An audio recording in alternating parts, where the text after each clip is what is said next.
So now let's dive into our first session of the day. So as we talk about migration and working in a new country, one of the most vital components for success is support, specifically the support of a professional community and our government partners. Our next segment focuses on the essential theme, supporting Filipino healthcare professionals beyond borders. We want to highlight how your journey is backed by dedicated institutions ensuring your welfare, rights, and smooth integration into the United States healthcare landscape. To discuss how the Migrant Workers Office, or MWO, in Washington, D.C. serves as your bridge to safety, equity, and success in the United States, we are deeply honored to have a very special guest with us today. With brilliant careers spanning more than 3 decades under the Department of Labor and Employment and Department of Migrant Workers, our speaker has been at the forefront of policy making and protecting the welfare of overseas Filipino worldwide. He has held pivotal leadership roles in Manila, including the director of the International Labor Affairs Bureau and OIC Director of the International Migrant Workers Policy and Cooperation Bureau. On the global stage, his diplomatic missions have taken him to Tokyo, Singapore, and United States. He holds a Masters of Arts degree in economics and currently champions the mission of migration governance and worker protections across North America. So please join me in welcoming our guest speaker, Labor Attaché Tol Livry from the Migrant Workers Office, Washington, D.C. Welcome, Sir Labat Sol.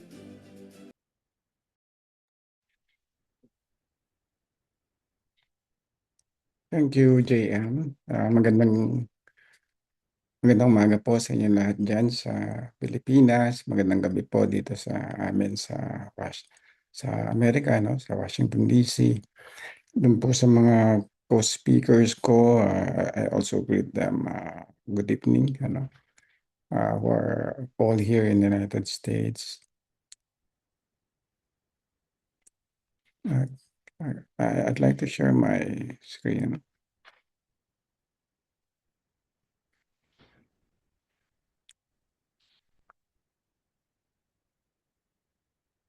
Okay. So again, good morning to everyone. Of course, we thank Health Carousel Philippines now for inviting us to this important webinar for our aspiring healthcare professionals here in the United States. We definitely welcome and support this kind of initiative as this complements our effort in making sure that our migrant workers here in the United States are well prepared as they embark on their employment journey, migration journey in the United States. So this is basically the content of my presentation. No, I'll be briefly talking about the Migrant Workers Office, uh, some some uh, some issues, some concerns on immigration with respect to the recruitment of healthcare professionals. Uh, I'll also be very briefly talk about workers' rights and obligations, as well as some guidelines on how to integrate seamlessly into the community. Once you arrive here in the United States. Of course, I was just given 20 minutes, no, for my presentation, so I would basically be just giving you an overview.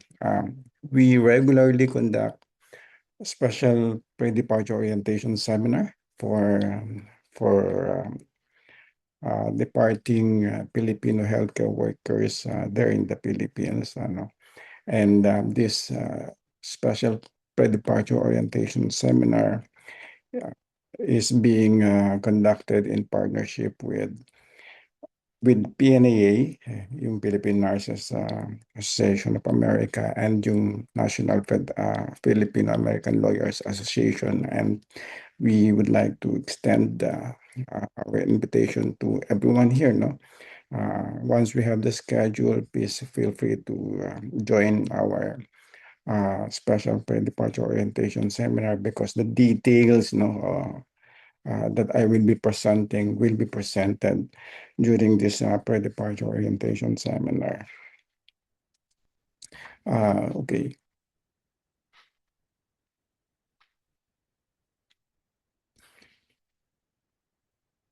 So this is the the migrant workers office now.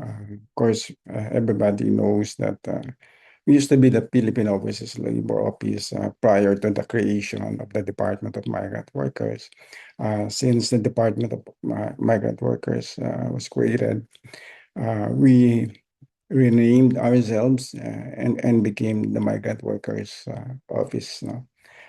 Here in Washington, D.C., we have two offices, one in Washington. I mean, here in the United States, we have two op two offices, one in Washington, D.C., and the other one is in Los Angeles. Of course, we are under the Philippine Embassy and we under the leadership of the ambassador to the United States. We are the ones implementing the policies, programs, systems that are developed by the Department of Migrant Workers there in Manila. This is our jurisdiction. We cover a pretty vast jurisdiction. 38 out of the 50 states are under Washington, D.C. We also cover the entire Caribbean and practically all the American countries, no? Uh, except of course Canada because we have two offices there. We have a very small manpower complement under the Washington DC MWO. But later on, siguro, as you come here, you'll be able to meet our personal workers office. The Department of Migrant Workers office, I mean the Department of Migrant Workers was created uh, on December 30, 2021. It became fully operational on January 1, 2023. So yung opisina ng Department of Migrant Workers sa Washington DC ay ang tawag dyan ay yung Migrant Workers Office. So bagamat we're just practically 3 years old, no? Yung Department of Migrant Workers, we have more than 40 years of experience because the Department of Migrant Workers is composed of several government agencies that dealt with labor migration in the past. No, we have uh, the former Philippine Overseas Employment Administration, the International Labor Affairs Bureau and other government agencies. So these are the agencies that now compose the Department of Migrant Workers. Ang vision po ng Department of Migrant Workers is to be the exclusive home, no, of our migrant workers in the government. We call ourselves as the tahanan, no? Ganito po yung aming simbolo, the tahanan ng OFWs. Ang ibig mo sabihin yan, we want you to feel at home once you come to us and request for assistance. We want you to feel that you are part of our family. Ang mandate ng DMW is of course the same, no? While katulad pa rin po ng dati naming mandato, no? While we were still under the Department of Labor and Employment. Ito po yung patuloy, no, na pagbibigay ng protection sa ating mga migrant workers, yung pag-promote ng kanilang kagalingan at pagpapalakas, no, ng ating mga migranteng manggagawang Pilipino. The Department of Migrant Workers is also the primary government agency, no, that regulates, that manages, and monitors the Overseas Employment Program of the Philippine government. Kaya po lahat ng papaalis, no, dyan sa Pilipinas ay dumadaan sa DMW, hihingi ng exit pass para makapayagan sila, no, ng ating immigration officer dyan sa Pilipinas na makasakay sa kanilang eroplano para makapunta doon sa kanilang bansang pagtatrabahuhan. So, ganun po kaimportante yung role ng DMW. No? Without the DMW, ang ating mga OFWs, ang ating mga migrant workers, ay mahihirapan po, no, na makaalis at makahanap ng trabaho na nagbibigay sa kanila ng protection habang sila ay nasa labas ng bansa. Ang coverage po, no, ang kino-cover ng DMW at ng Migrant Workers Office ay yung mga OFWs lamang, no, dun sa batas na naglikha, no, the law that created the DMW, binigyan niya ng definition yung term ng OFW at ang sabi ng batas, ang OFW daw ay isang Pilipino, no, who is to be engaged, is engaged or has been engaged in a remunerated activity in a foreign country, whether land-based or sea-based, regardless of status. Siguro i-break natin yung ating definition. Anong ibig sabihin ng engage? Ito yung mga nakapagpirma na ng kanilang kontrata at ready na silang umalis. They are already under the definition of the OFW. They are already considered OFW. Yung engage naman, ito yung kasalukuyan na nagtatrabaho, no, sa labas ng bansa. Nasa worksite na siya. Yung has been engaged, ito yung nakatapos na ng kontrata at pabalik na sa Pilipinas. So even Filipino migrant workers who have already returned to the Philippines are still considered OFW kasi po sinama sila sa definition. That is why once an OFW returns to the Philippines, they continue to receive services from the Department of Migrant Workers. Kaya nga meron din po tayong reintegration program. We help them reintegrate back into the Philippine society once their employment has been once their overseas employment has been concluded, no, at pag sila po ay nakabalik na sa Pilipinas. Sino naman yung hindi OFW? Hindi, ito yung hindi namin kino-cover. Ito yung mga immigrant, citizen, or permanent resident na. Ito yung mga Pilipino na naghihintay na lang ng kanilang naturalization, ng kanilang recognition or admission as citizen or as permanent resident dun sa bansa kanilang pinagtatrabahuhan. Yung mga Pilipino na engage under a government-recognized exchange visitor program for cultural and educational purposes, they are not considered OFW. Ang perfect example po nito ay yung mga J1 J1 visa holders dito sa Amerika, no? Ito yung nagpupunta dito sa Amerika. Bagamat may trabaho sila, pero ang primary reason nila for being here is to enrich themselves, no, culturally, kasi merong component ng cultural exchange. Meron pong mga teachers tayo dito na J1 ang visa at hindi po siya kinakategorize na OFW kahit po sila ay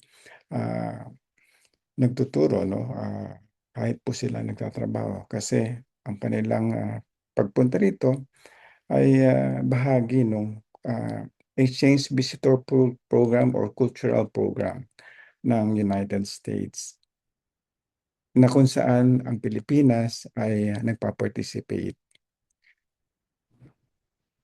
Okay.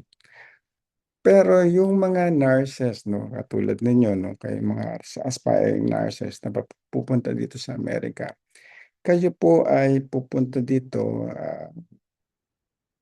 bilang EB3, no, bilang EB3 visa holders, no.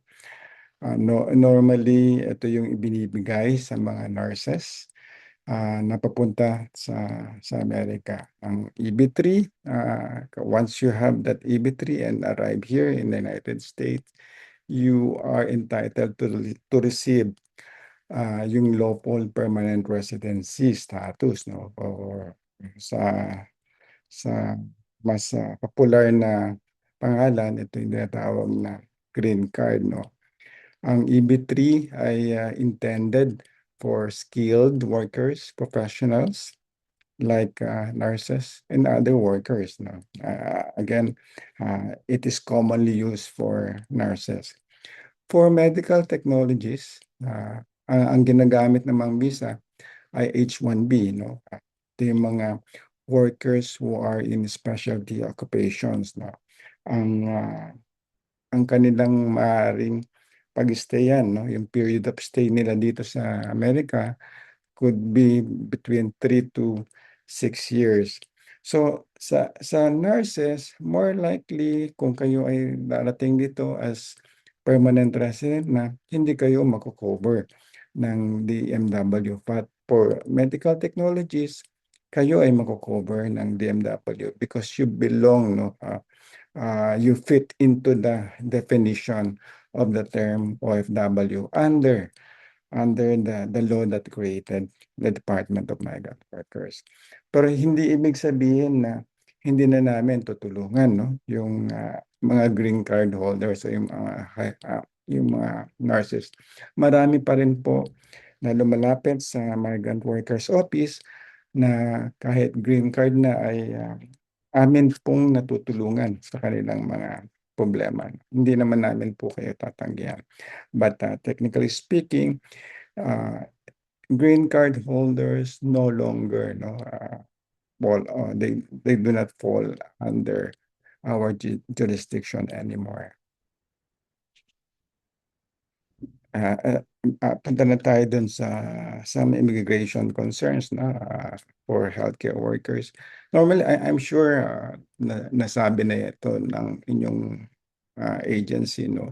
Yung requirements for Filipino healthcare workers desiring to enter and work in the United States.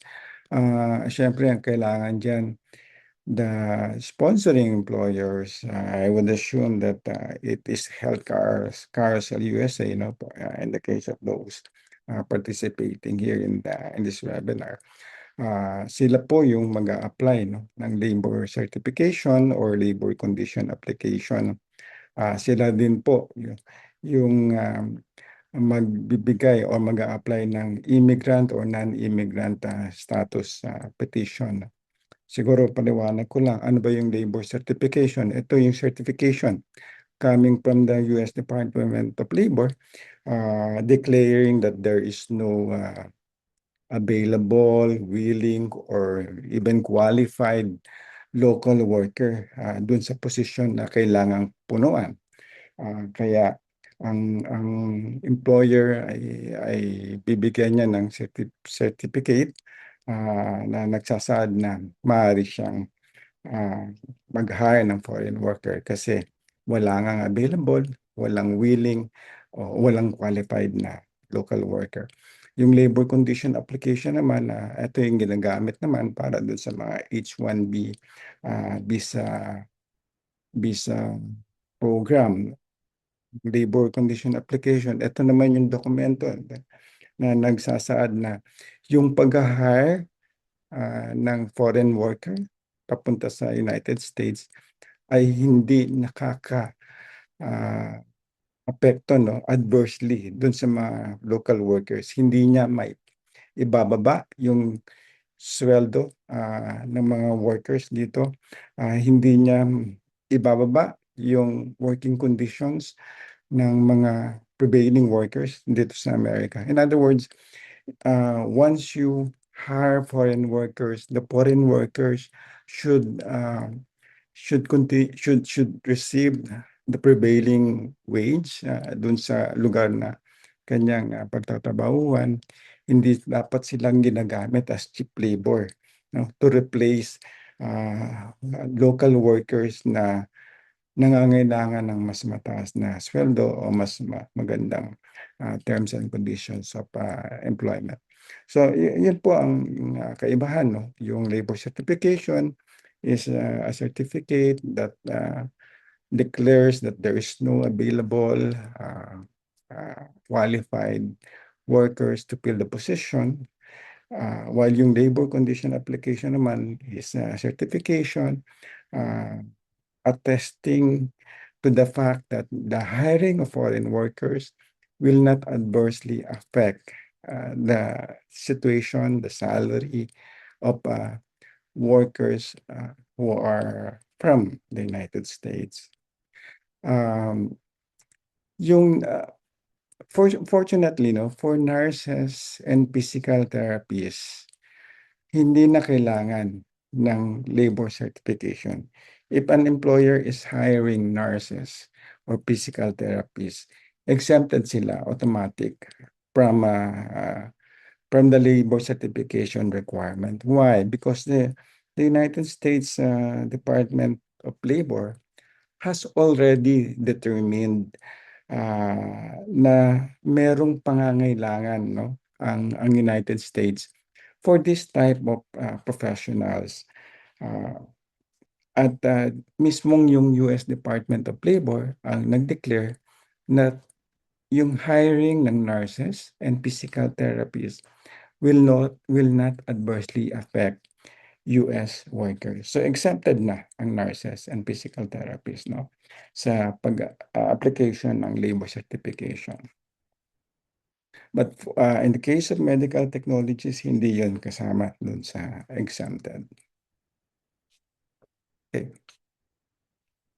In addition, no, dun sa immigration requirements na kailangang mag-apply ng labor condition application or labor certification, no, dapat yung healthcare workers then ay merong relevant education, no, kung nursing position ang ina-applyan, dapat graduate siya ng nursing program. Kung medical technologies ang position na ina-applyan, dapat graduate siya ng medical technology program, no? Nakapasa siya sa National Council Licensure Examination, no? Yung NCLEX examination. Of course, naipasa din yan, no? Yung English language examination. Yung credentials niya na certified ng CGFNS. Yung CGFNS, of course, you know that already. And yung Commission on Graduates of Foreign Nursing Schools, no? Sila po yung nagbabalidate o nagsa-certify ng credentials ng mga nurses. Basically, the same din, no? Yung requirement for other healthcare workers like medical technologies, no? Kailangan may license sila, may nag-undergo sila ng visa screen certificates, no, from CGFNS. Yeah. So, of course, they should also pass the language proficiency test. Okay. Let's move on, no? Dun sa topic ng rights and obligations of workers, no? Yung foreign workers here, kahit na anong profession yan, nurses, medical technologies, physical therapists, accountants, engineers, they have the same basic rights and benefits as the other employees, American employees, yung mga local workers dito, dapat pareho ang kanilang karapatan, no? They should enjoy the same rights and benefits as the other workers here in the United States. They should enjoy the right to be protected from discrimination. Dapat hindi sila nadi-discriminate against, no, on the basis of national origin, on the basis of race, gender, even sexual orientation, color, or religion. Uh, Once you arrive here, start working, you should also enjoy the right to be protected from sexual harassment. Siguro alam naman natin kung anong ibig sabihin ng sexual harassment, no, in the workplace. No? Ito yung mga unwanted sexual advances. It could also be visual, verbal, or physical conduct of a sexual nature. Ano ba yung mga examples na yan? Maybe yung pag-o-offer ng employment benefits in exchange for sexual favors, threatening reprisals after a negative response to a sexual advance, no? O kahit yung pagdi-display, no, ng mga sexually subjective objects, no, doon sa workplace nyo. You also have the right to a healthy and safe workplace. If you have or if you will experience hazardous and hostile work environment, ang default nyo dapat i-report yan, no, sa employers or sa government authorities. Dito sa Amerika, meron tinatawag na Occupational Safety and Health Administration. They can be approached, no? Sila ang pwedeng lapitan at pagsumbungan kung ang inyong work environment ay hindi ligtas, no? Hindi healthy, no? Para sa inyo. So, kailangan ma-report agad if you are experiencing this kind of work environment or work situation. Of course, you also have the right to medical care in case of physical injury on the job, and income benefits, in case of disability. Your employer should be able to provide you with healthcare insurance, no, medical insurance, to cover for this emergency situation. You have the right to fair wage. Dapat yung wages, no, na nare-receive, no, should not be lower than the prevailing wage kung saan kayo nagtatrabaho. Magkano ba yung sweldo ng mga workers doing the same kind of work doon sa lugar ninyo? Hindi dapat mas mababa yung sweldo ninyo, no? Of course, you should also be compensated for overtime service. Dito po, ang computation ng overtime pay ay after 40 hours in a week. Diyan sa Pilipinas, yung overtime pay is kinocompute after 8 hours of work in a day. No? But dito sa Amerika, susumahin muna, no? Kung maka 40 hours na kayo sa loob ng isang linggo, then that is the time na dun lang bibilangin. Dun lang magsisimula yung overtime compensation ninyo, no? So, kailangan maintindihan niyo yan, no?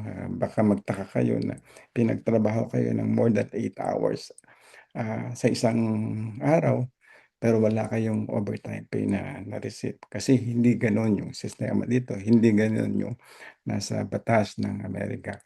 You only get paid for overtime service after you have completed 40 hours of work in a week. Of course, you have the right to request help from union, no? Immigrant and labor rights group, no? Kung kayo ay nakakaranas, no, ng hindi magandang sitwasyon sa inyong trabaho,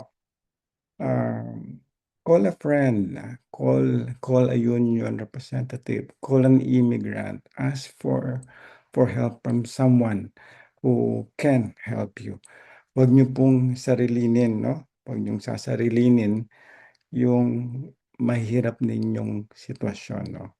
It will be to your benefit kung kayo'y makakakuha ng, advice 'no, advice from experts, from lawyers, from workers who have already experienced the same situation in the past.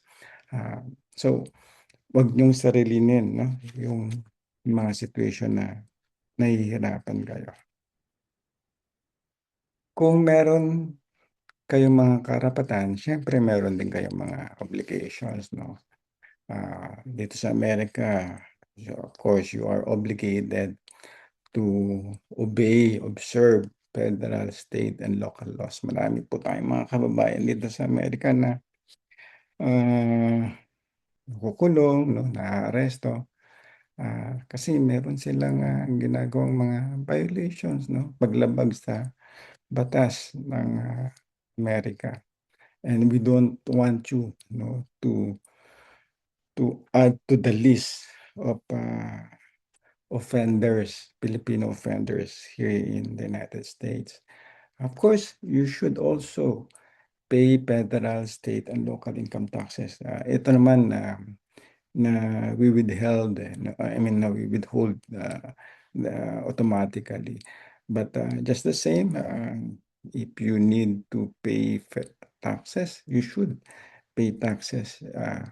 Hindi niyo puwedeng i-avoid 'no, yung hindi pagbabayad ng taxes. Big deal dito 'yan dito sa Amerika. The IRS, can run after you 'no, if they notice that you are not paying, the taxes that you are supposed to pay. Of course, you should also, observe, the provisions in the contract. Dito, once you sign the contract, ang assumption diyan, ah pinirmahan niyo yung kontrata in good faith 'no, that you have understood all the provisions, stipulated in the contract. The terms of employment, contract, kasama yung consequences for failing to meet the terms of employment. So, make sure 'no, pag-aaralan ninyo kung ano yung nakasaad dun sa kontrata na pinipirmahan ninyo para, kung sa tingin niyo merong, hindi kayo naiintindihan, hindi niyo nauunawaan, please feel free to ask your agency, ask, yung mga nurses or healthcare, uh, workers na nauna na sa inyo kung may kaibigan kayo, tignan tignan niyo. Pag-aralan niyo kasama siguro yung lawyer na kakilala niyo. Tignan niyo kung ito ba ay advantageous sa inyo or itong pinipirmahan niyong kontrata ay, medyo mabigat 'no, para sa inyo. Yung contractual obligations may include observance of confidentiality and non-competition clause. I hope in-explain ng inyong agency kung anong ibig sabihin nito. Most of the contracts that we often see here at the Migrant Workers Office, mayroong confidentiality and non-competition clause. No? Ibig sabihin niyan, you are not, no, you are not at liberty to divulge information about practices of your company, of your employer, of the institutions that where you're working at. Meron din yung non-competition clause, meaning to say, hindi kayo after a certain period, after kayong makatapos, dun sa yung kontrata dun sa inyong employer, hindi kayo puwedeng, mag-apply 'no, dun sa kliyente nila, o dun sa rival, facility nila 'no, within a certain period or probably within a certain distance. So pag-aralan niyong mabuti 'yan, ha. And then, of course, maaaring contractual obligation din, yung pagbabayad 'no, pagbayad ng mga expenses na na-incur para sa inyo in case, hindi niyo matapos 'no, yung inyong kontrata, in case you breach 'no, the contract that you signed or in case you get terminated for valid cause. Of course, it is also your obligation to prepare yourself, no, prep up, no, yourself. Have to be emotionally, mentally, physically prepared, no, to finish the contract so that you avoid paying breach fees and other consequences of terminating your contract.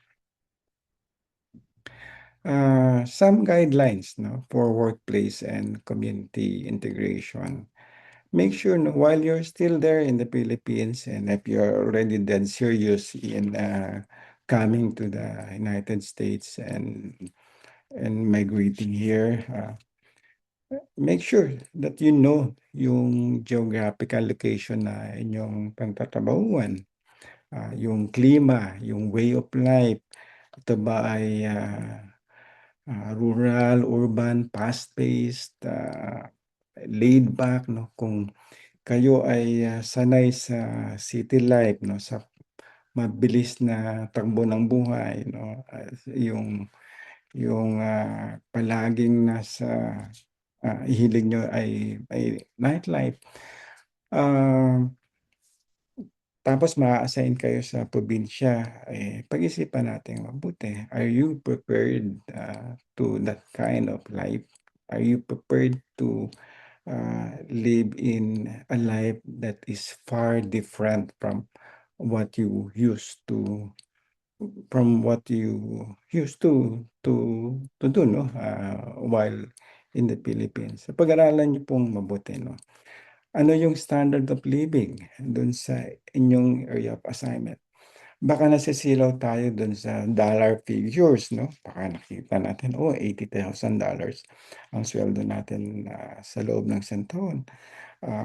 Baka akala natin napakalaking halaga na yung amount na yun. Pero tayo pala ay titira dun sa magastos, no? Mataas ang standard of living na lugar, no? Sa New York, for instance, no? So, tignan niyo mabuti, pag-aralan niyo mabuti kung ano yung living standard dun sa inyong area of assignment. You should also be mindful of religious beliefs, customs, traditions, and practices ng mga tao na makakasama nyo sa trabaho. Sa Amerika, halos lahat ng nationalities ay nandito. It will be very common, no, for you to have colleagues na iba yung religion. Muslim, for instance, no, ibang ibang denomination, iba ang paniniwala, no? So you should be very sensitive, no, dun sa kanilang mga beliefs, ano. Do not impose yung ating beliefs, ating religion dun sa ating mga makakasama sa trabaho. Of course, you should be aware of the imperative of having language, especially English, of course.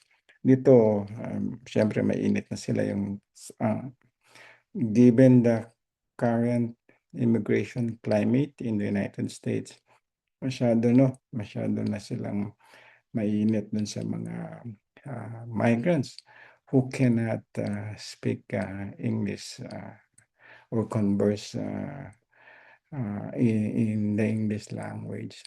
So make sure that you have that, no? You have that skill.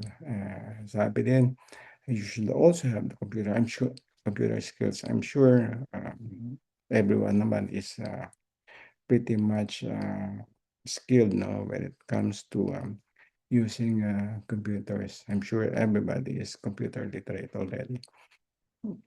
You should also immediately apply for social security number, no. Of course, nandito yan sa inyong integration or onboarding program, no, na ibibigay ng inyong employer. But just the same, be reminded that these are the things that you need once you arrive here in the US, apply for Social Security number. Yung Social Security number kasi yan po yung kumbaga magiging identity ninyo, no? Permanent identity number ninyo dito sa United States. Yan ang gagamitin nyo, no? For applying, for opening mga accounts, for opening accounts dun sa mga utility companies. Napakarami po, no? Ng gamit ng Social Security number. Even dun sa paghahanap, pag ninyo ng bahay na titirhan, ito rin yung kakailanganin. Of course, you need to activate your state licenses, you need to open bank accounts, apply for driver's license, no? Kung intention nyo, lalo na kung may intention kayo na mag-drive. You should know the rental process for housing here in the United States. Habang nandiyan kayo pag-aralan, ano ba yung proseso ng pagrenta ng bahay dito? Make sure na consider nyo yung location. Is it proximate to your intended workplace, or is it far? Meron bang access yung bahay na itira ninyo sa train station, bus station? Affordable ba na? Kaya ba ng budget nyo yung rerentahan yung bahay? You should learn public transportation kung merong public transportation dun sa inyong lugar, no? Siyempre hindi kayo agad, no, makakabili ng sasakyan, no? At least for the next few weeks or months, you will rely on public transportation, or probably sa mga kasamahan ninyo, makikisakay kayo, no? So make sure that you know the schedule of public transportation dyan sa lugar na pagpupuntahan ninyo. Meron bang available din na ride-hailing companies? So medyo parang given na ito, no? Pero akala natin madali na lang yan, no? But let's not take it for granted. Once you are here, ito yung mga challenges agad na makakaharap ninyo. Yung mga nagsisimula, eto palagi kahit na parang napakamaliit na bagay, pero pagdating mo dito ang very challenging pala yung ganitong mga issues. Be acquainted with the emergency numbers, no? Yung 911, yung number ng police department, fire department, health centers, etc. Importante yan, no? You'll never know kung kailan nyo kakailanganin yung mga ganito emergency numbers. Make sure that you also know the neighborhood, no? Yung kung saan kayo titira. Check if there are community organizations, associations near your place of residence, or even dun sa inyong workplace. Importante siguro, no, na makita ninyo, no, kilala nyo yung mga organizations, kasi these are the ones, no, that will help you, no, in case you need assistance, no? In case na nangailangan kayo ng tulong, in case kailangan nyo ng alalay para makapag-integrate ng maayos sa inyong komunidad, ito yung mga maaaring makatulong sa inyo, maaaring makapag-facilitate ng inyong integration. Okay, just some final words, no? Aim high but moderate, no, or even lower your expectations. Baka akala natin ang Amerika, laging sinasabi noon, this is the land of milk and honey. At least for the next few months or even few years, kailangan i-moderate ninyo yung expectation nyo. Maraming challenges, no, dun sa settlement period. Marami kayong may encounter na difficult situations. Kahit sa workplace ninyo, yung pag-a-adjust ninyo sa workplace, medyo mahirap in the beginning. Of course, kapag na-overcome naman ninyo yung mga challenges na yan dun sa simula, I'm pretty sure na eventually you'll get to enjoy yung promises, no? Yung magandang buhay na pinapromise dito sa Amerika. Um, please remember also that the culture here in the United States is very much different from our culture, no, there in the Philippines. Dito, straightforward, no, kung iba yung manner of treatment dito, no. Maaaring offensive na sa atin yun, pero sa kanila normal, no. Ah, yung hindi malambing, no, hindi walang personal touch, no, doon sa pakikipag-communicate sa atin. Ah, Normal para sa kanila, maaaring sa atin ay hindi normal. So, ah, alalahanin natin yun, no, na please realize na magkaiba yung kultura ng Pilipino at ng Amerikano. Be an ambassador of goodwill, of Filipino values, of resilience and excellence. No? Let us project the good in the Filipino. No? Lagi nating tatandaan na hindi hindi lang ninyo sarili ang nire-represent ninyo, but the entire Filipino community. Kung hindi maganda yung naging behavior ninyo, that will also reflect on other Filipinos. So make sure na we continue, no, to project the good Filipino image, no? Yung Filipino values natin lagi nating ipapakita, no, uh, sa ating workplace, sa ating komunidad. Let us help raise the bar of the Filipino identity in the United States by being a law-abiding resident. Guest lamang tayo, at least habang hindi tayo naturalized US citizens, we remain as guests, no? And as guests, we are expected na maging law-abiding. Kahit naman citizen tayo dito sa Amerika, we should continue to be law-abiding residents or even law-abiding citizens in the United States. Of course, please be respectable, continue to be hardworking. I'm sure everybody here is hardworking. Make sure that you are trustworthy so that employers will continue to be confident, no, in the Filipino workers. So yun lamang po ang aking presentation. By the way po, let me just give credit to the Philippine Nurses Association of America, no, sila po yung ginamit kong reference, no, sa aking presentation. As I mentioned earlier, no, we are conducting special pre-departure orientation seminar para sa in partnership with PNAA and PALA. I'm using some of the information that they are sharing or they shared during our past presentation, and I'd like to give credit to them.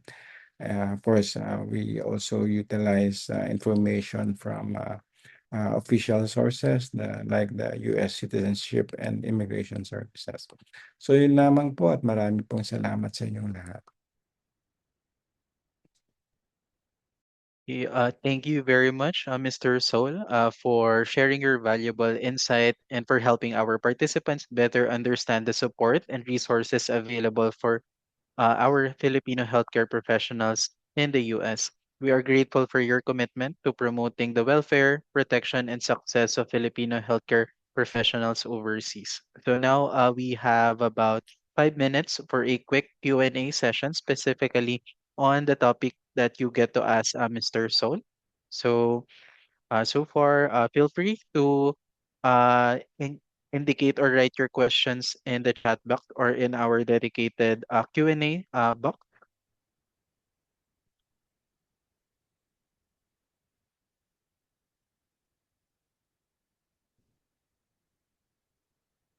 Mm,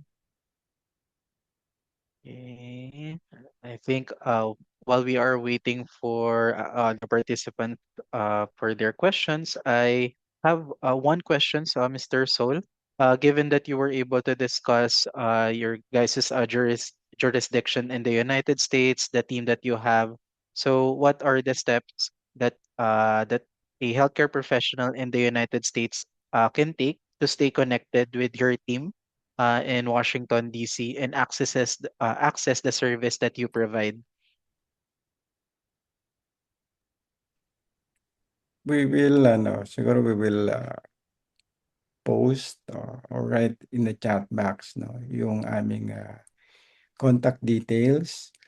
And please feel free to reach out to us anytime in case you need our assistance. So we'll just write it down dun sa chat box. Okay.